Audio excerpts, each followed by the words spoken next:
Güzel bir sohbet ettik, hafta açıldı. Bakalım görevli ne gün? Çünkü bugün böyle bir görevli var ki bütün Türkiye seviyor, bütün dünya seviyor. Herkese yiyebiliyor, herkese bayılıyor. 1, 2, 3 kaldırın beyazları.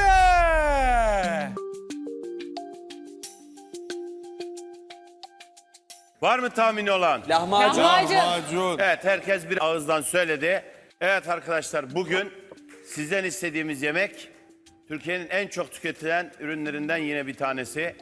Ve herkesin sevdiği bir ürün. Neredeyse İtalya'nın pizzası kadar ünlü ülkemizde. Dolayısıyla bu ürünü sevmeyen ben çok az gördüm. Gerçekten hem sosyolojik bir yemek hem de çok lezzetli bir ürün. Kolay yapılabilen bir ürün. Sizden bugün istediğimiz yemek